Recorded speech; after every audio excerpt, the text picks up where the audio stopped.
بسم الله الرحمن الرحیم. د مایکروسافټ ورډ دریم لیکچر درس ته راځو. په دې لیکچر کې به دوه ټابونو په هکله باندې بحث کوو چې ډیزاین ټاب ده او بل هم لیاوټ ټاب ده. دا دوه په ورډ کې ډېر زیات استفاده کېدونکي ټابز دي چې ډېر استفاده ورڅخه کېږي او په ځینو مواردو کې اړتیا ورته پیدا کېږي. نو په دې ټاب کې په ډیزاین ټاب کې لومړی ګروپ چې ده ډاکومنټ فارمټینګ ګروپ ده. د دې ګروپ څخه دوه برخې لري. یو برخه یې تیمز ده. تیم لکه په موبایل کې موږ تاسو تیمز لرو، یعنې مکمل هغه کې لیاوټ کې تغییر راولي، لیدلوري کې چې مثلا ته یو شی څه ډول ګورې هغه کې تغییر راولي. مثلا که زه یو تیم انتخابوم یو بل تیم راځي مکمل. دغه شي ته موږ لیکنه وکړو بیا موږ ته ډېر ښه معلومیږي. راځئ یو لیکنه کوو. یو لیکنه له ویکیپیډیا څخه رااخلو. What is مثلا something iPhone intro.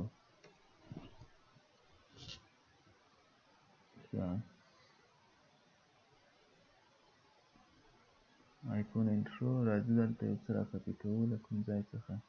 ویکیپیډیا ته ورځو. دغه معلومات ورڅخه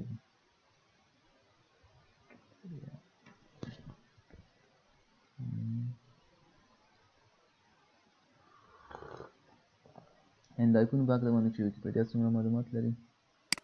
هغه رااخلو. ویکیپیډیا اوپن سورس ده، یعنې په دې کې هر څوک معلومات اضافه کولی شي او بیا دوی خپله یو کمیټه لري هغه یې چک کوي، د هغې څخه وروسته یې اپروف کوي. نو که چېرته معلومات څوک غلط پکې نشر کړي یو څه وخت وروسته بېرته له منځه ځي. نو معلومات تر ډېره حده پورې دقیق دي. دې کې د آیفون هغه د شروع نه چې څه وخت جوړ شوی تر اخره پورې چې اوس مثلا آیفون 12 پرو ده، د دې عکس یې رااخیستی ده، مکمل معلومات دي. موږ اوس یو شی ته کاپي کوو، مثلا دومره ټکسټ رااخلو، خپل ډاکومنټ ته یې کاپي کوو. راځو دلته یې پیسټ کوو. پیسټ مو ویلی وو چې هم په مینو کې ده، درې برخې لري. نو سورس فارمټینګ، مرج فارمټینګ ده، او مثلا سورس فارمټینګ ده، او تنها ټکسټ یې موږ ساتو ټکسټ په شکل باندې. اوس که چېرته موږ راځو دلته په ډیزاین ټایپ کې په تیم کې تغییر راولو، مکمل په دې کې هم څنګه دی تغییرات ورسره دي، تاسو یې ګورئ. یعنې مکمل په هغه لیکنه او په ټولو شیانو کې تغییر راځي. یعنې تیم د موږ سره داسې یو هغه ده چې په ټولو برخو کې یو څه تغییر راولي. لکه تاسو که په موبایل کې تیم تغییر کې تاسو لیدلی وي د هغه ټول آیکنونه چې د آیکنو شکلونه مکمل تغییر ورسره خوري، یعنې یو بل مکمل لیاوټ تاسو درکوي، بل مکمل لیدلوری تاسو درکوي، ټول مکمل ډاکومنټ څخه. دا یې تیم کړنه ده. تیمز دي، د بېلابېل تیمز مو استفاده کولی شو. نور هم د مایکروسافټ څخه رااخیستی شو، مثلا ډاونلوډولی هم شو، کاپي کولی هم شو. دا د دې هغه کړنه ده. نو دویم برخه چې ده هغه ډاکومنټ فارمټینګ ده. ډاکومنټ فارمټینګ هم دومره زیات څه نه لري. په دې کې موږ دا معلومیږي چې مثلا اوس موږ ډاکومنټ یو مین ټایټل لري، صحیح ده. لکه تېره ورځ موږ ورته وټاکلو د کوم نوم ورته ورکړو هغه په کور پیج کې، صحیح ده، مین ټایټل یې ده. یو هیډینګونه دي، هیډینګ 1 هیډینګ 2 او 3 په کوم رقم باندې ښکاره شي. دلته بیل بیل ډولونه لري، تاسو به یو هغه ورته اوس زموږ په ډاکومنټ کې هیډینګ نه ده شوی، نو ځکه موږ په دې فرقونو باندې نه پوهېږو. کله چې موږ خپل ډاکومنټ کې هیډینګ وکوو او ټایټل ورته ورکړو، بیا هر یو بیل بیل ډیزاین ځان ته اخلي. دا هر یو د هغې لپاره بیل بیل ډیزاین ده. یعنې تاسو چې کله لیکنه وکوئ هغې ته ټایټل هم وټاکئ په شروع کې، یعنې عمومي عنوان، او ښکته هیډینګ هم وکړئ. لکه پرون چې موږ هیډینګ وکولو، تاسو په یاد ده هیډینګ په کومو مینو کې وو؟ په هوم مینو کې وو، صحیح ده. هیډینګ هم چې وکولو، نو د هغې څخه وروسته بیا کله تاسو ډیزاین ته راشئ، دغه هر یو باندې کلیک کوئ، بیل بیل شکل ځان ته اخلي، مختلف شکلونه اخلي. یعنې په یو کې هیډینګ ټایټل په یو ځای کې راځي، په بل کې ټایټل په بله خوا کې راځي، یعنې هغه رقم شکلونه ځان ته غوره کوي. دغه دوه ګروپه تقریبا یو شان کړنې ترسره کوي. ډاکومنټ فارمټینګ او تیمز دواړه یو هغه دي. او د دې ګروپ نور هغه چې دي کلرز دي، رنګونه دي، صحیح ده. موږ کولی شو مثلا خپل ډاکومنټ ته د دې هغه څخه هم رنګونه وټاکو، بیل بیل هغه مثلا چې ټایټل کوم رنګ ولري او هیډینګ کوم رنګ ولري. تاسو ګورئ دلته تغییرات پکې راځي. که چېرته مثلا موږ کوم بل رنګ ورته انتخابوو، دلته ګورئ، یعنې په هره برخه کې تغییر راځي. په دې کې مثلا تاسو ګورئ ډېر رنګونه دي، یو رنګ نه ده. مثلا په دې کې شاید یو رنګ د هیډینګ لپاره استفاده شي، یو د ټایټل لپاره، یو مثلا د عامې لیکنې لپاره، یو د هیډینګ 1 هیډینګ 2 د هغې ټولو لپاره. په هر یو چې موږ کلیک کوو دلته اتومات په دغه کې تغییر ورسره راځي، په دغه عمومي لیاوټ کې په عمومي تیم کې څنګه ده تغییرات ورسره راځي. دې فونټس هم موږ تغییرولی شو، یعنې کولی شو د فونټس کې څه وکړو تغییرات راولو. تاسې ګورئ هلته اتومات مکمل فونټس تغییرېږي، یعنې د دې ښه والی دا ده، یعنې تاسو به وایئ چې ولې موږ دا کار خو په دې ځای کې موږ کولی شو فونټ تغییر کړو، هغه وکړو، هیډینګ ته هغه ورکړو، بېل بېل رنګونه ورکړو، دې ځای نه موږ دا کار کولی شو. ولې بیا دلته راغلی ده؟ دې ښه والی په دې کې ده چې موږ په یو کلیک باندې مکمل هغه تغییروو، یعنې ټول هیډینګونه هم تغییروو، ټول هغه ټایټل هم تغییروو، ټولو برخو کې تغییرات په یو ځل باندې راولو، دې په ځای چې هر یو ته بېل بېل ورشي تغییر ورته راولو، یعنې یو نوی چې نوښت راغلی د هغې لپاره دې مکمل ګروپ کړي دي او په دې ځای کې چې وایي فقط په یو کلیک باندې مکملې برخې تغییرولی شي.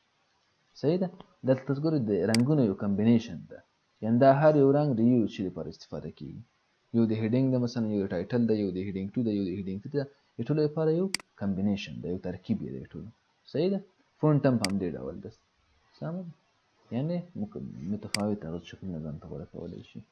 بل پاراګراف سپیسینګ ده. اوس زموږ څه څو پاراګراف دی تاسې ګورئ. اوس که چېرته لومړي آپشن ته راشو، دا هر یو بېل بېل پاراګراف ده که نه، سپیس مکمل خلاص شو، ګورئ سپیس اوس څه زیات شو، سپیس د هغې نه هم زیات شو، ورو ورو زیاتېږي، یعنې دا هغه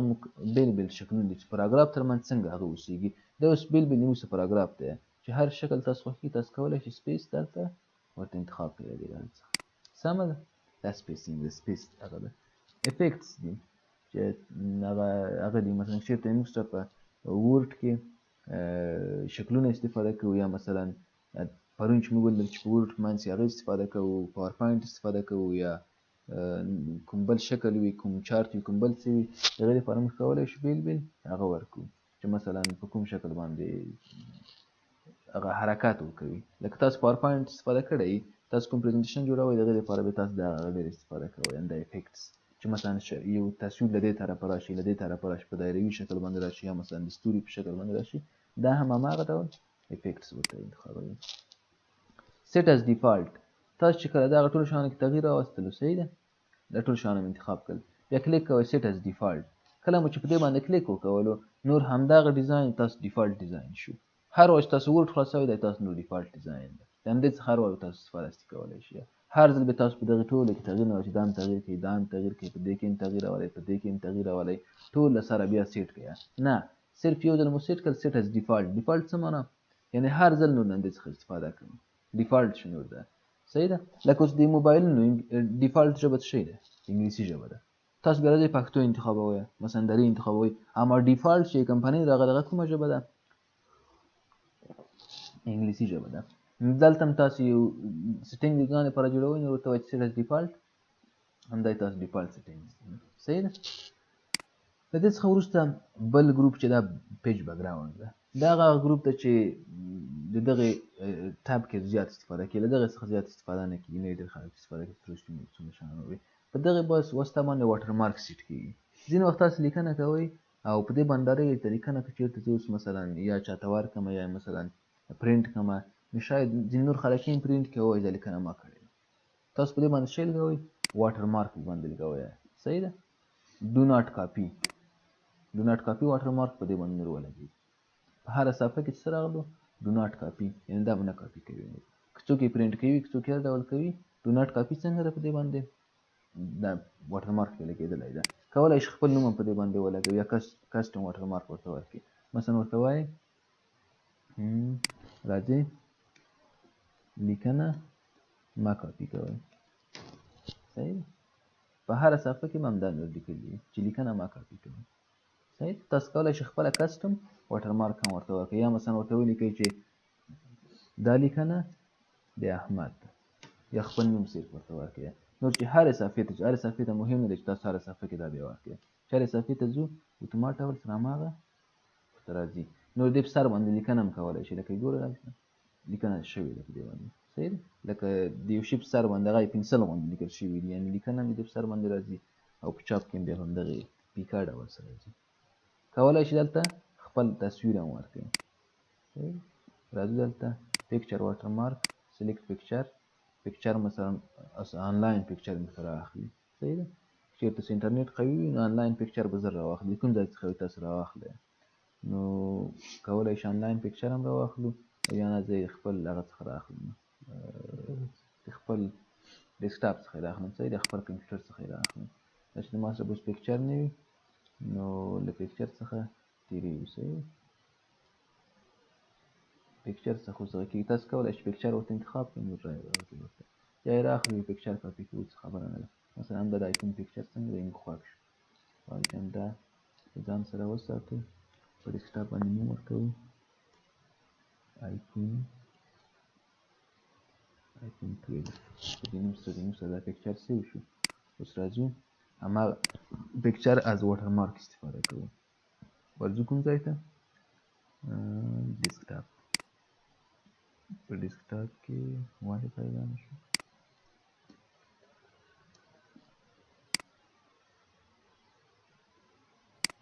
ښه دا پکچر فکر کوم کوم بل ځای کې سیو کړی سیو ایمیجز په ډیسکټاپ باندې ساتم د آی په نوم سره مخکې هم تللی و خو دا څنګه یې نه رااخلي دا په نوم سره شته ده صحیح دا ده راځو اوس خپلې لیکنې ته دلته لیکو چې کسټم واټرمارک استفاده کوو پکچر واټرمارک سلیکټ واټرمارک یا د هغې څخه وروسته فرام فایل او ډیسکټاپ او له ډیسکټاپ څخه دا باندې کلیک کوو یا اوکې اوس تاسې ګورئ په هره صفحه کې زموږ سره هماغه د آیفون تصویر د واټرمارک په شکل باندې استفاده شو ځینې وخت تاسو لیدلي وي ځینو کسانو یوه لیکنه کړې بیا یې د خپل هغه ادارې ټاپه دلته راوستي وي صحیح ده په مکمله صفحه کې د ادارې هغه لوګو شتون لري تاسو هم کولی شئ هغه څنګه کوئ دلته استفاده کړئ دا یې واټرمارک هغه صحیح ده بېرته یې ریموو کولو لپاره ریموو واټرمارک واټرمارک څنګه کېږي ریموو کېږي بل پیج کلر ده د صفحې رنګ ده تاسو غواړئ مثلا رنګه ډیزاین وکړئ رنګه لیکنې وکړئ تاسې کولی شئ دلته یې صفحې رنګ انتخاب کړئ کوم بل رنګ خپلې صفحې ته ورکړئ بکګراوند کلر ده صحیح ده دا د دې په واسطه باندې انتخابېږي او بل پیج بارډر دی پیج بارډر کې موږ ته هغه راځي حاشیې راځي صحیح ده یعنې هغه مثلا زه غواړم اوس دغه بارډر په شکل باندې استفاده کړم یا تاسې ګورئ ځینې وخت مثلا تاسو کوم څه لیکئ په دې شکل سره مو خوښېږي چې دا استفاده کړئ له څه څخه هغه کوئ له پیج بارډر څخه استفاده کوئ ډبل لاین سنګل لاین ټریپل لاین مثلا د هر یو څخه استفاده کولی شئ مثلا دا شکل مو خوښېږي دا څه شی دی موږ سره پیج بارډر ده نو ښه دا و د موږ تاسو د ډیزاین ټاب په دې ټاب کې نور څه شتون نه لري همدغه مهم یې واټرمارک او پیج کلر او پیج بارډر دي او د نورو څخه هم ځینې وخت استفاده کېږي هماره د دریو آپشنونو څخه ډېر زیات استفاده کېږي په لیکنو کې بل ټاب مو چې د لیاوټ ټاب ده لیاوټ ټاب هم ډېر ښکلي کمانډونه لري لومړی هغې چې د مارجینز دي یعنې حاشیې سیټ کول دي چې تاسو مثلا صفحه کې په کومه برخه کې لیکنه کوئ له چپ طرف څخه څومره صفحه پاتې شي له ښي طرف څخه له پورته نه له ښکته نه صحیح ده ځکه ځینې وخت داسې نه وي چې موږ تاسو لیکنې کوو لیکنه مثلا مکمله په هغې کې وي لیکنه مثلا مکمله په صفحه یې ټوله نیولې داسې نه راځي معمولا موږ تاسو لیکنې چې وي هغه یو څه ټولو طرفونو ته هغه لري یعنې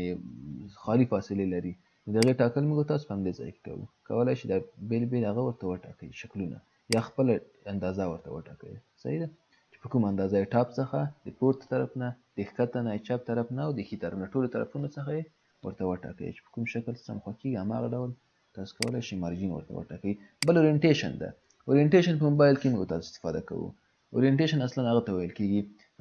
چې تاسو ته په افقي ډول ډاکومنټ ښکاره شي که په عمودي ډول باندې صحیح ده اوس موږ سره کوم ډول دی مثلا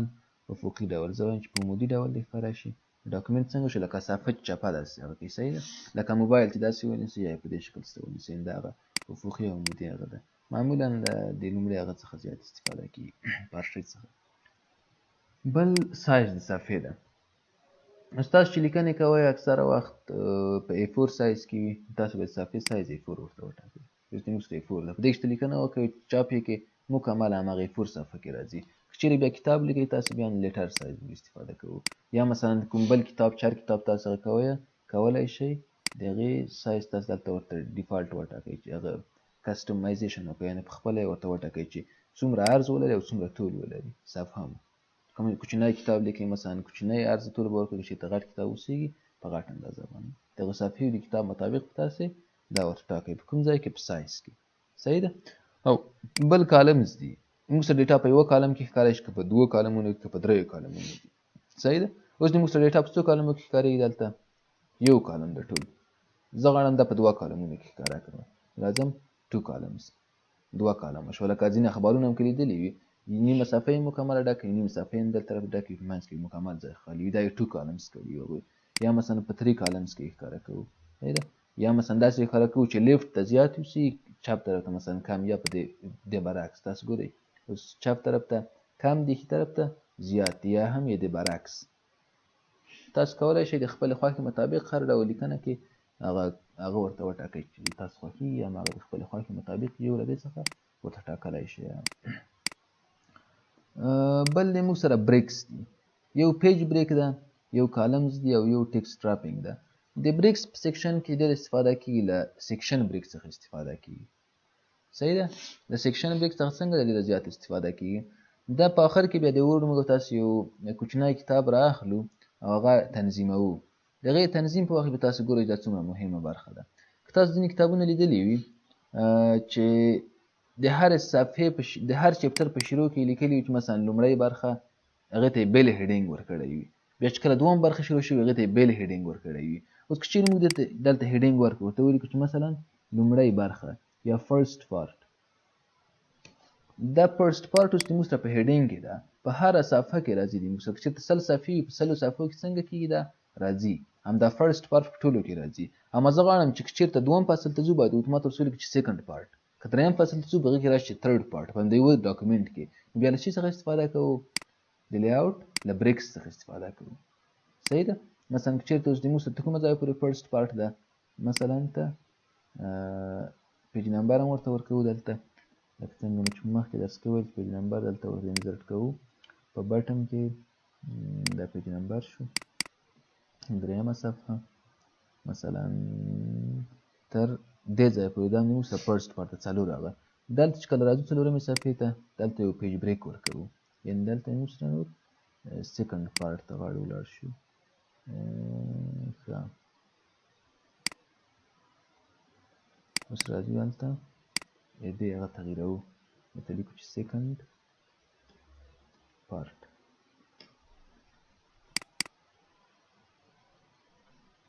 دا موږ تر اوسه پورې سیکنډ پارت ده او دا هم سیکنډ پارت شو دا تھرډ پارت فرست پارت ولې ورک شو اوس ټول څنګه دي موږ سره سیکنډ پارت دي چې د راتلونکي نور هم راځي هغه هم موږ سره څه شی دي نیکسټ هم سیکنډ پارت دی نو دا باید موږ سره تغییر شي سیکشن 3 ده نو د دې لپاره باید څه وکړو راځو انزرټ ته ډیزاین ته لیاوټ پیج بریکس ته او section break start a new section on the next page کې باید new section شروع شي ولې نه شروع کېږي دلته یو بل څه ورته لیکو something else دې باندې کلیک کوو ټول نومو سره something else کې دا ولې کار نه کوي ښه راځو فوټر کې چې کوو فوټر هیډر سیکشن 4 هیډر ده او مخکې سیکشن 3 ده دا سیکشن 2 ده په دې کې اوس تغییر راولو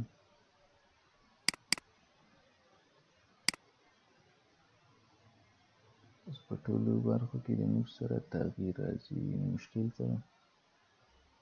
دا خو باید د همدې لارې نه موږ جوړ کړو که نو اوس دومره مې وویل چې د هغه په مرسته باندې کولی شم دلته د لیاوټ په مرسته باندې پیج بریکس په مرسته باندې چې بریکس راولو یعنې څه څه هغه مثلا لومړی برخه ده موږ سره دا هم لومړی برخه ده دا صفحه او کله چې د بلې صفحې ته راځو دا د موږ سره دوم برخه ده په هیډینګ کې تغییر راولو ډیفرنټ هیډینګز ورکړو هر یو ته د څه په مرسته باندې د پیج بریکس په مرسته باندې اما یو شی ته فکر وي چې لینک ټو پریویس پیج باید نه وي صحیح ده دلته سیکشن 2 ده ګورئ هیډر یې سیکشن 2 او دلته ورته راشئ تاسې هیډر یې سیکشن 1 یعنې موږ کتاب سیکشن شو برخې شو صحیح ده اما که چېرته هم لینک ټو پریویس کو بیا مشکل راځي صحیح ده بیا د مخکیني هغسې بېرته لینک کېږي هغه مخکې مشکل و چې نه ترسره کېدو چې ټول یو شان هغه کېدل تغییرات پرې راتلل که یو تغییر ټول تغییرېدل نو باید لینک ټو پریویس څنګه وي نه اوسېږي په ډیزاین ټایپ کې. نو دا د موږ سره دا برخه وه او بله برخه هم چې دا په لیاوټ کې لاین نمبر ده صحیح ده لاین نمبر یعنې کومه لیکنه چې موږ کوو مثلا زه لیکمه احمد زما ملګری دی او هغه یو ښه هلک دی فرض کوم 2 لاینه دي کولی شي څومره لاینونه وي ټولو ته نمبر ورکړي صحیح ده کنټینوس نمبر یې ورکړو صحیح ده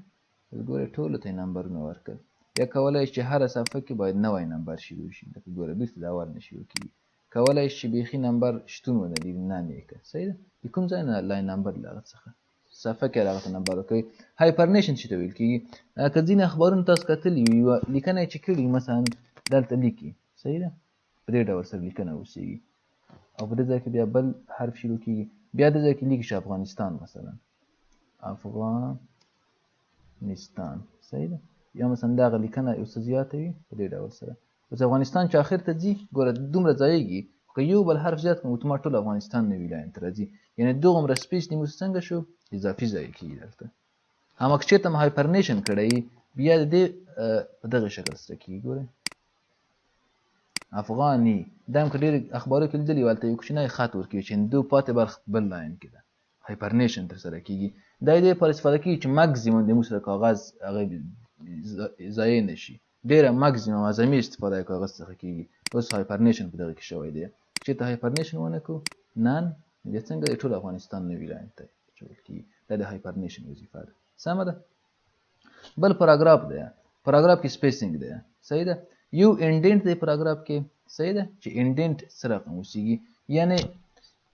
اوس